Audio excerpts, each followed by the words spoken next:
Tervetuloa oppimaan.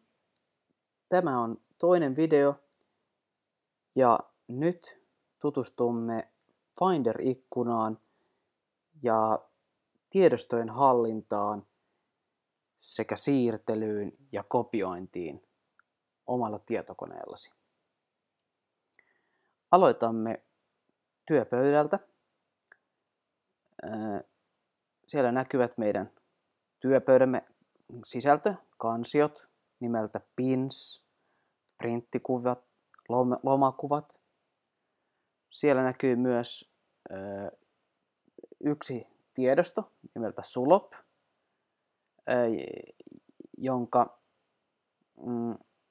jonka tiedostotarkenteena on .pdf. Se kertoo meille, että se tiedostotyyppi on PDF. Jos meitä kiinnostaa, mitä tiedosto sisältää, meidän kannattaa vain avata se kaksoisnapautuksella. Sitten PDF-tiedosto aukesi ja tässä on tiedoston sisältö. Täällä on joku tieteellinen artikkeli, mikä lukeminen on minulla kesken. Sitä pystyy tässä liuuttamaan kahdella sormella liuuttamalla ohjauslevyä, niin dokumentti liikkuu, mutta emme ole tällä hetkellä kiinnostuneita tästä, joten pienennän tämän ikkunan. Kuten olette huomanneet, Mac-ohjelmien ikkunoissa on tämmöiset liikennevalot, jossa on 3 nappia. Punainen sulkee ikkunan, keltainen pienentää sen ja vihreä suurentaa sen. Kokeillaan ensin vihreää nappia. Ikään kuin ikkuna on jo täydessä suuruudessa, jos painamme sitä uudelleen, sekään ei muutu. Mutta jos ikkuna olisi esimerkiksi tällä tavalla pieni, niin plusnappi muuttaisi sen verran sen kokoiseksi, että sen sisältöä on mahdollista lukea. Se sovittaa oikeastaan ikkunan koon sivun kokoon, joka dokumentissa on. Kuten äsken huomasitte, suurensin ikkunan kokoa. Se onnistuu viemällä hiiren osoitin tänne kulmaan, jolloin se osoitin muuttuu. Tässä reunassa se osoitin muuttuu myös nuoleksi, jossa on 2 sakaraa.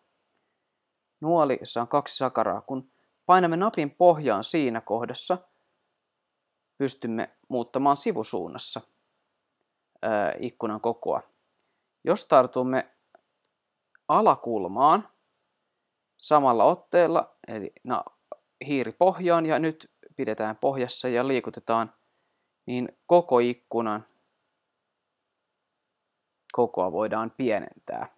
Tämä on kätevää, jos vaikka haluaa pitää ruudulla samanaikaisesti 2 ikkunaa, niin voidaan sovittaa sitä tarpeiden mukaan. Tai myöskin, jos haluaisimme siirtää Mac-opetusvideot kansiosta, joka on tässä avoinna tiedostoja. Näemme, että siellä on 3 opetusvideotiedostoa. Haluaisimme siirtää niitä muistitikulle, niin voimme avata muistitikun. Noin, nyt meillä onkin ikkunoita paljon auki, eli tässä alempana näkyy muistitikun sisältö. Ja ylempänä opetusvideot kansio, jossa on 3 videota. Näin laittamalla videot rinnakkain voisimme vetää näitä tiedostoja kansiosta toiseen, jos niin haluaisimme. Suljen nyt nämä kaikki ikkunat. Nyt tutustutaan tähän 3 nappiin, eli vihreä muutti sen kokoa sopivammaksi. Keltainen nappi häivyttää sen näytöltä, mutta ikkuna ei kuitenkaan sulkeutunut. Se on mennyt dock-riville, se pienennettiin. Ja jos dock-rivinne teillä on näytön alareunassa, niin dock joka minulla näkyy yläpäänä, on teillä vasemmalla, ja mikä minun doc-valikkoni alareuna on teillä oikealla. Eli äskeinen dokumentti menee aivan rivin viimeiseksi, se on täällä roskokorin vieressä. Sulop. Ja jälleen painamalla tiedostoa, nyt se karkasi, painamalla tiedostoa siellä saamme se poppaamaan takaisin. Joten tällä tavalla voi väliaikaisesti pistää ikkunoita, joissa on jotain tarpeellista sisällä, niin hetkeksi sivuun. Esimerkiksi minä laitan tämän artikkelin sivuun voidakseni lukea sitä myöhemmin paremmalla ajalla. Mutta se ei kuitenkaan mene kauas, vaan se on aina täällä lähellä saatavissa hyvin nopeasti, toisin kuin jos olisin sen sulkenut.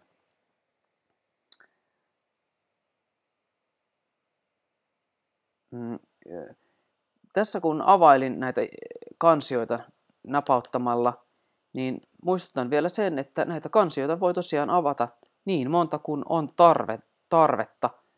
Ja niin sitä helposti käykin, että kun tietokoneella operoi ja toimii ja sitä käyttää, niin sisältöä alkaa tulla riittävästi.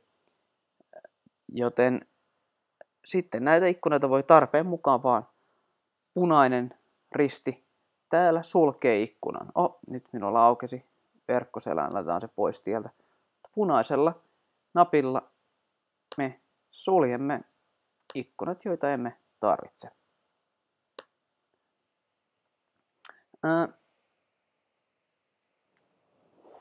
Eli syvennetään nyt vielä varsinaisesti tiedostojen hallintaan. Eli tiedostoja hallitaan Mac-tietokoneella Finder-ikkunan kautta. Se on täällä minulla valikossa, doc-valikon ensimmäinen valinta. Tämmöinen sininen naama ja napauttamalla Finder lähtee käyntiin. Ikkuna onkin tuttu. Se oli sama ikkuna, joka tuli näkyviin, kun napautimme tämmöistä työpöydällä näkyvää kansioa. Eli löydämme tähän samaan ikkunaan eri kautta. Ensinkin tässä Finder-ikkunassa tämä otsikko Finder-ikkunan yläreunassa kertoo, missä me olemme juuri nyt. Eli olemme dokumentit-kansiossa. Jos siirrymme täällä työpöydät-kansiolle, tämä vastaa työpöydän sisältöä. Eli täällä löytyy harjoitusaineisto. Sama kansio löytyy täältä työpöydältä, harjoitusaineisto. Joten sieltä löydämme työpöydän sisällöt. Täällä on myös muita. Täällä vasemmalla valikossa on muita kiinnostavia, mutta tärkein niistä meille on dokumentit. Dokumentit, sillä tämä on paikka, jonne tallennamme omat tärkeät tiedostomme. Kuten näette, tässä nyt ikkuna näyttää dokumentit kansion sisällön. Eli täällä ylhäällä lukee dokumentit. Ensimmäinen kansio on nimeltään arkisto. Jos näpäytän arkistoa, niin sieltä löytyy, seuraavassa ruudussa näkyy arkistokansion sisältö. Eli nyt olemme arkistokansiossa.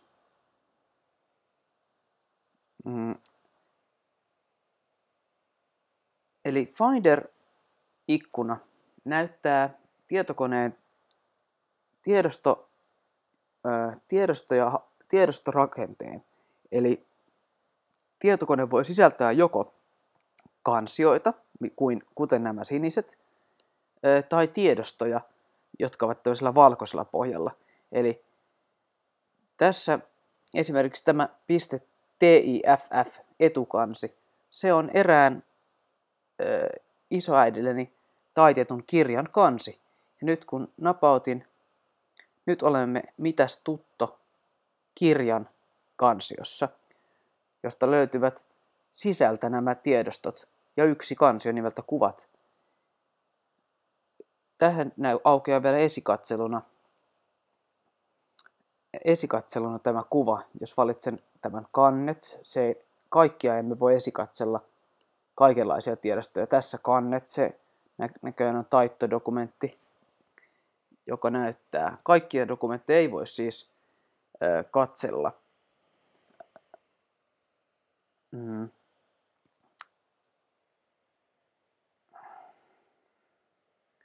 Eli Finderia käytetään jatkuvasti, kun halutaan hakea tietokoneelta tai siihen liitetyltä laitteelta jotain tiedostoja tai sisältöjä.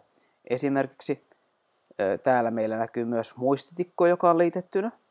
Saamme näkyviin muistitikun sisällön. Täällä ylhäällä lukee muistitikku. Muistitikulla on harjoitusaineistokansio.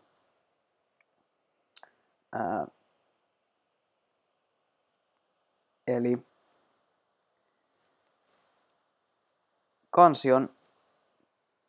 kansio onkin jo kopioitu valmiiksi tänne kovalevylle, joten menemme hetken päästä siihen.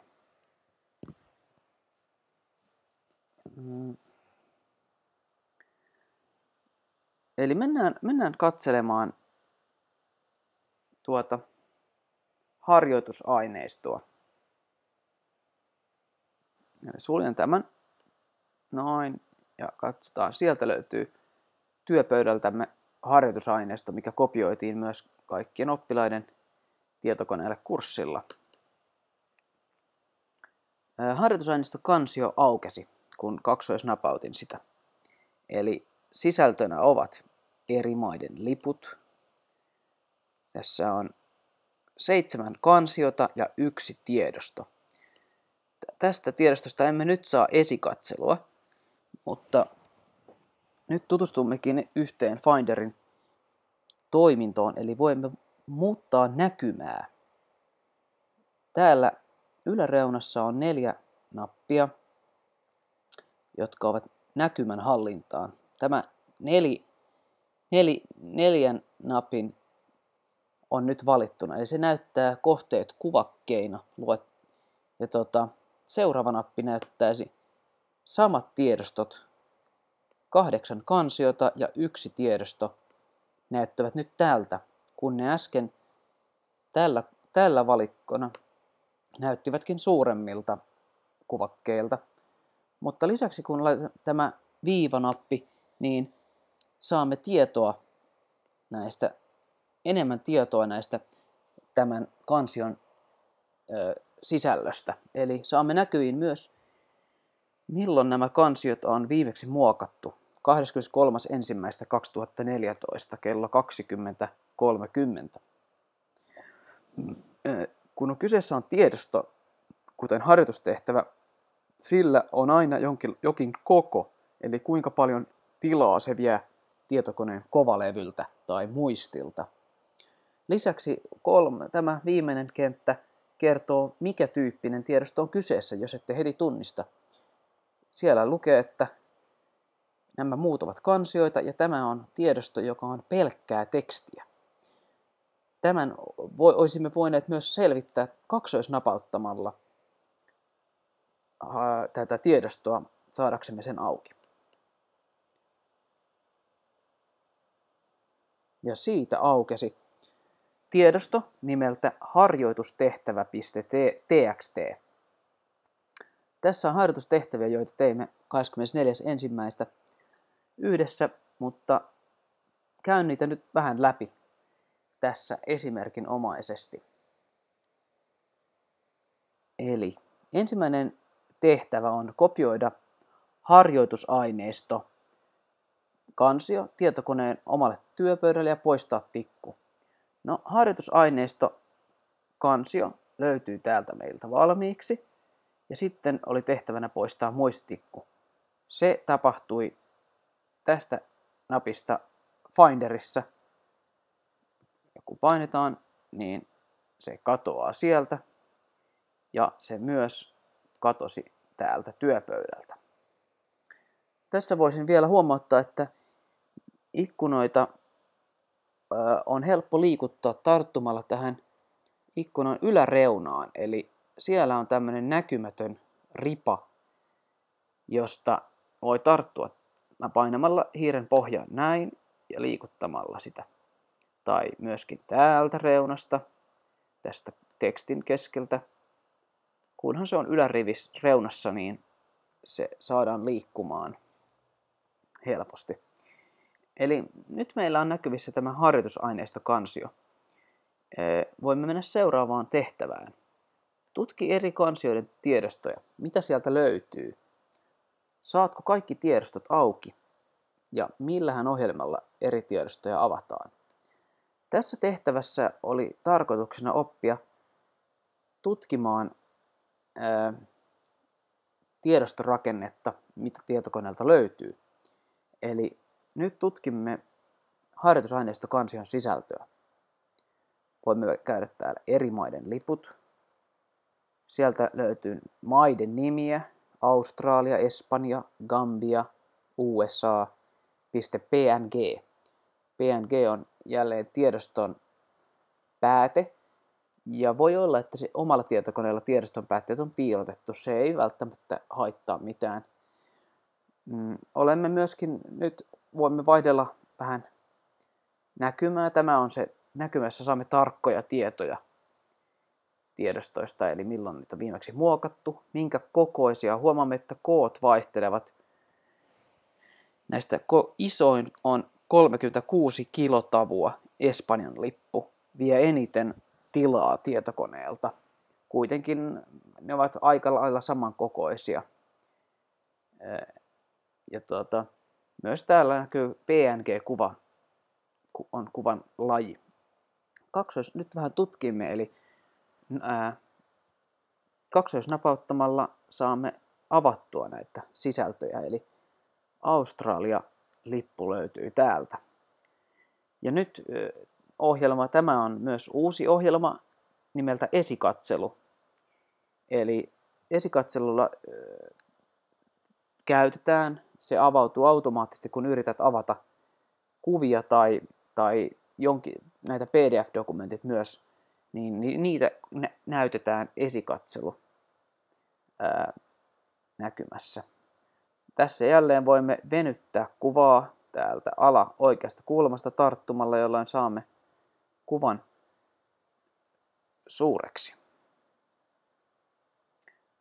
Miinusnapilla täällä vasemmassa yläkulmassa on ohjaimet. Miinusnapilla kuva pienenee ja plusnapilla suurenee. Ja eipä tässä sen kummempaa, voimme sulkea kuvan näin. Kun meillä on tässä useita kuvia, niin näytän teille myös asian, minkä voi tehdä. Voi tällä tavalla, kun painaa hiiren pohjassa ja maalaa nämä tiedostot, ja tulee tämmöinen kaksoisnäpäytyksellä näpäyttää näitä valittuja tiedostoja, tulee uusi kansio, uusi siis valikko. Tässä meidän onkin aika paljon toimintoja. Muun muassa voisimme siirtää roskakoriin nämä tiedostot, jos niin haluttaisiin. Mutta näytänkin teille tämän avaohjelmassa, ja kun valitsen esikatselu, mikä oli äskeinen ohjelmamme, niin kaikki nämä kuvat aukeavat esikatseluun katseltavaksi. Eli tällä tavalla voisi vaikka katsella valokuvia. Tässä näkyy eri maiden liput, jotka tässä kansiossa ovat. Lisäksi voisimme taas tarkastella, mitä muita kansionäkymiä täältä löytyy. Seuraava näistä, kun tutustuimme jo näihin suuret kuvakkeet näyttämään, jossa kuva näkyy pienenä. Se on ihan kätevä katsellessa kuvatiedostoja. Ja tämä toinen näytti nämä erikoistiedot tai tarkempia tietoja. Ja tämä kolmas näyttää sen tiedoston rakenteen. Eli tässä oikeastaan näkyy nyt se puu. Luetaan kuten kirjaa vasemmalta oikealle. Aloitimme työpöydältä. Työpöydällä sijaitsee kansio nimeltä harjoitusaineisto. harjoitusaineistokansion sisällä on nämä 8, oliko se 7 kansiota, kuten eri maiden liput. Sitten oli tekstitiedosto, harjoitustehtävä. Sitten on musiikkia tai ääniä, reseptit, runoja, sekalaista, valokuvia ja videoita. Eli tämä näkymävalinta näyttää, missä me olemme, näyttää tämän hakemistopolun tai tämmöisen reitin, mitä kautta olemme löytäneet vihdoin tänne eri maiden liput kansioon.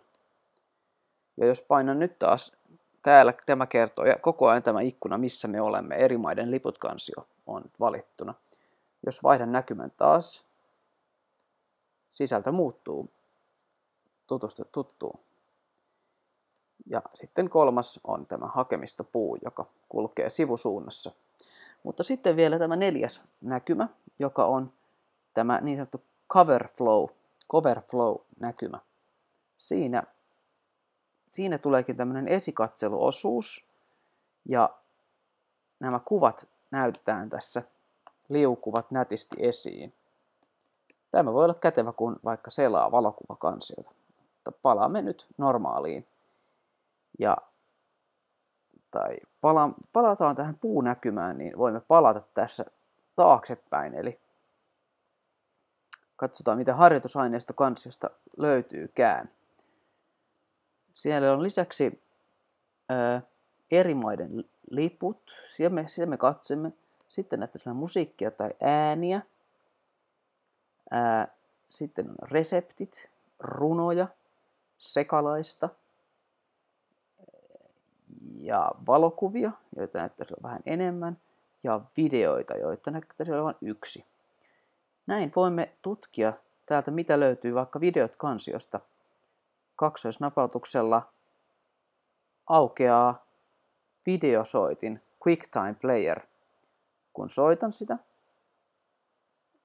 saamme videota, jossa veden alta kuvattua video, jossa kalat liikkuvat. Taas punaisesta suljetaan.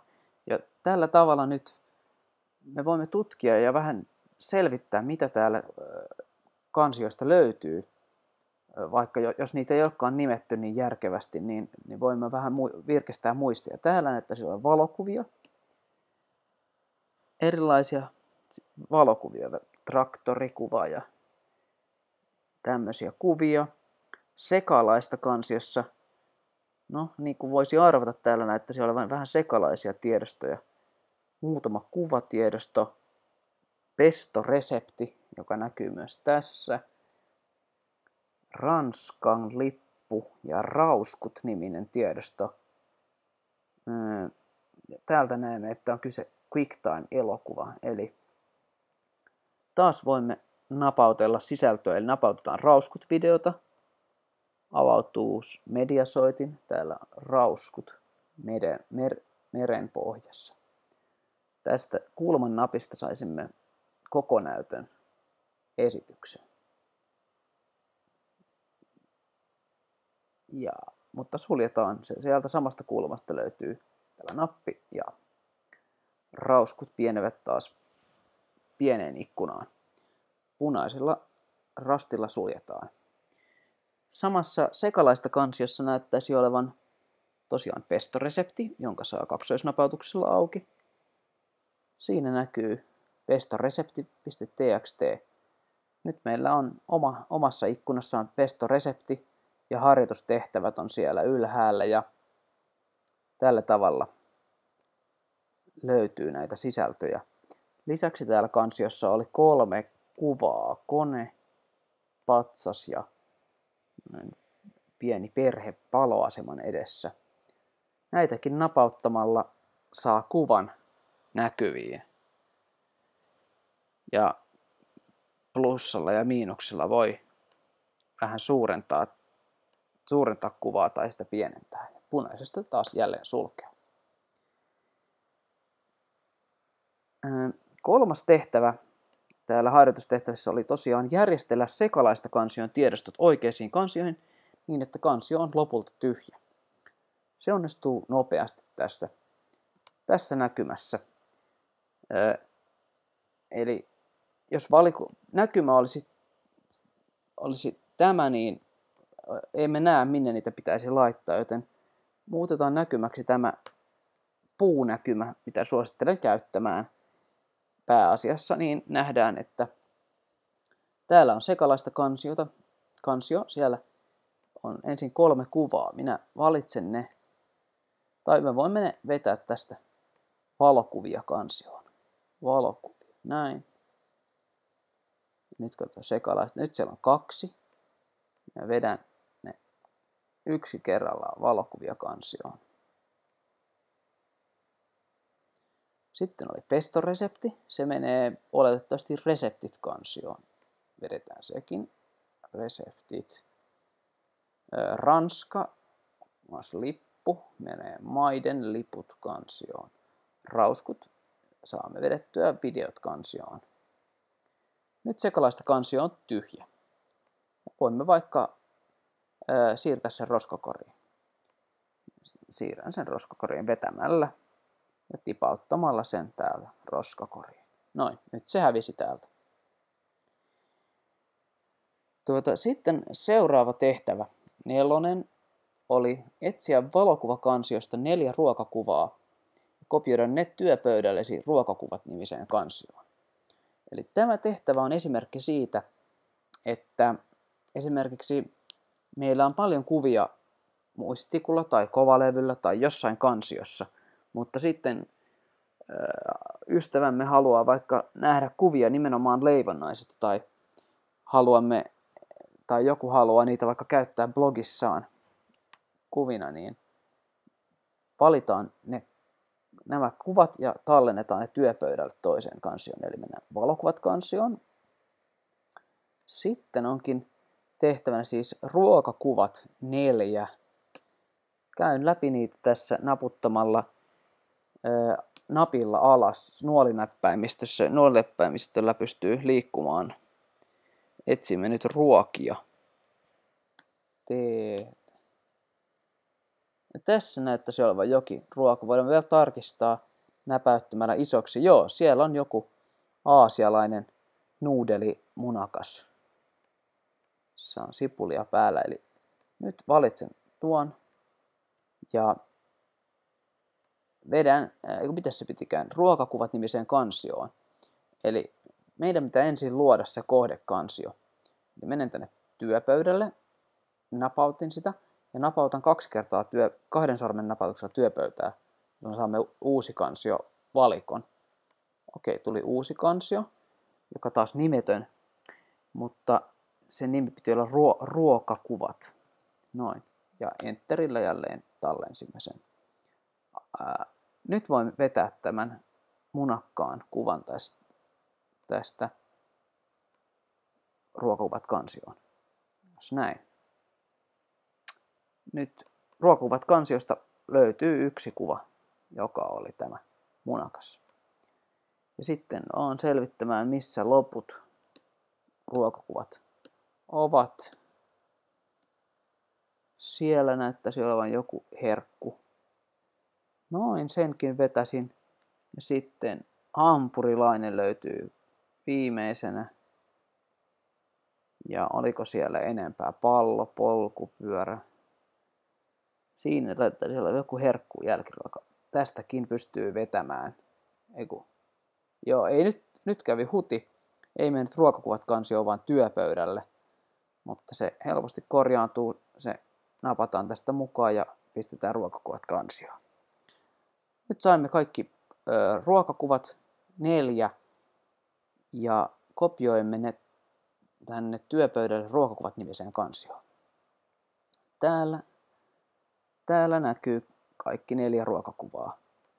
Tällä näkymällä voimme selata niitä ruokakuvia. Suljetaan taas ikkuna, kun ei tarvita sitä. Ja sitten katsotaan tehtävä 5. tehtävä oli runokansio. Mutta runoista on unohtunut nimet tiedostonimestä. Tutki runotiedostoja ja tallenna runot niiden oikeilla nimillä. Eli katsotaan nyt, otetaan selvää, mitä se oikein tarkoittaa runohakemisto. Siellä lukee runo 1, runo 2, runo 3, runo 4. Eli tässä tiedoston nimestä puuttuu. Emme voi tunnistaa, mikä runo on, mutta tässä kun runot näkyvät esikatselussa, niin näemme, että kiireruno, Paavalin korintolaiskirje, pieni laulu ihmisestä, kuka on sinun ystäväsi. Eli meillä on 4 runoa ja me voidaan myös avata ne vielä tähän. Ne aukeavat omaan ikkunaan, niin näitä voisi vaikka muokata tässä. Mutta eli nyt selvitän tässä, kuka on sinun ystäväsi. Joten suljetaan ja mennään tänne ikkunaan, eli runo 1. Kun napauttaa tätä nimeä, niin se muuttuu aktiivisesti, siellä vilkkuu kursori. Nyt voin muokata sitä, kuka on sinun ystäväsi. Ja Enter tallentaa, eli nyt se näkyy. Tiedostonimi on muutettu.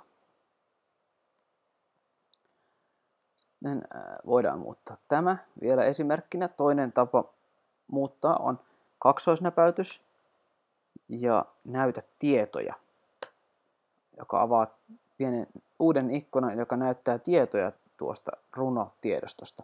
Siellä näemme nimi- ja tarkennekentän.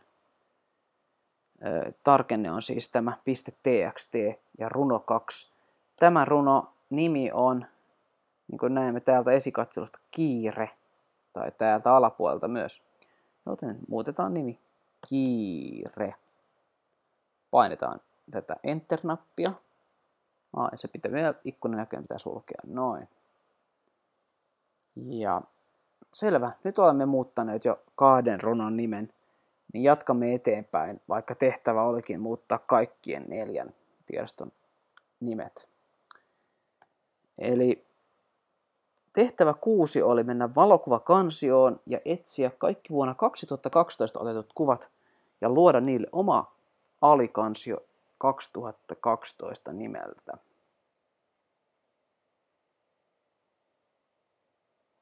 Elikkä menemme tänne valokuvia-kansioon. Siellä meillä täällä näkyykin, että 14 kohdetta näkyy valokuvia-kansiossa. Eli meidän piti tunnistaa, mitkä on 2012 otettu. No, sehän näkyy tästä jo tiedoston nimestä. 2012, 2012. Mutta vielä jos vaihdamme tähän näkymään, missä on eniten yksityiskohtia, eli toinen näkymä, niin näemme myös tämän muokattu palkissa myös päivämäärän 2012.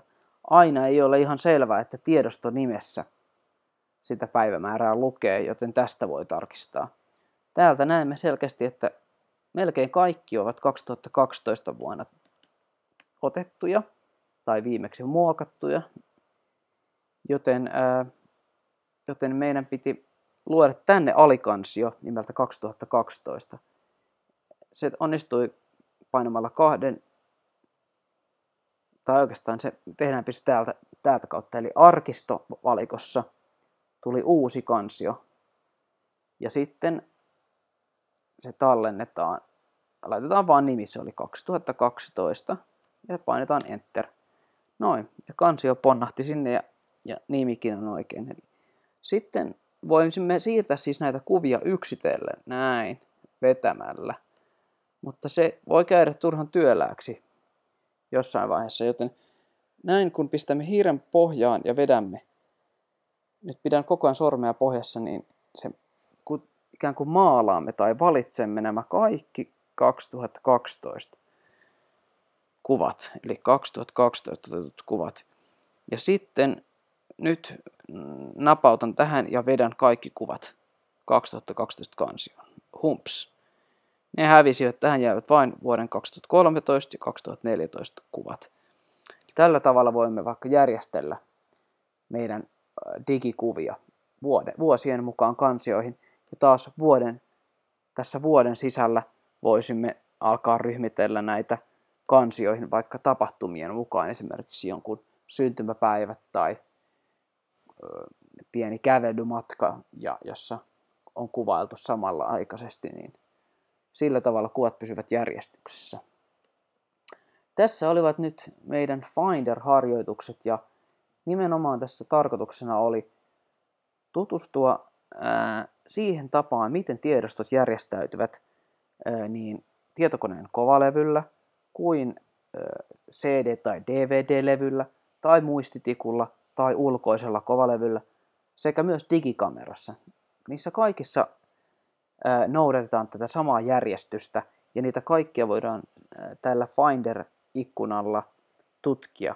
Ja Finder-ikkunahan löytyy täältä sininen naama täältä Dock-valikosta. Tai sitten jos ollaan työpöydällä, niin Finder käynnistyy heti kun avataan kansio, joka on työpöydällä. Lisäksi tässä on hyvä hahmottaa se, miten tietokoneella järjestetään tiedostot ja kansiot tämmöisiin hierarkioihin. Eli täältä dokumentit kansiossa näemme lisää kansioita. Ja näitä voi aina ikään kuin mennään syvemmälle. Tämä Digital Editions, siellä sisältä löytyy Manifest, Tags, Thumbnails, nämä, ja sieltä taas Thumbnails-kansiosta tämmöisiä tiedostoja. Eli ikään kuin, tai tässä on minun gradu-kansioni, sieltä löytyy artikkeleita, dataa, kirjoja, harjoittelu, kansio, kirjat, opponointi, tekstejä. Tällä tavalla tieto järjestyy tietokoneellamme. Ja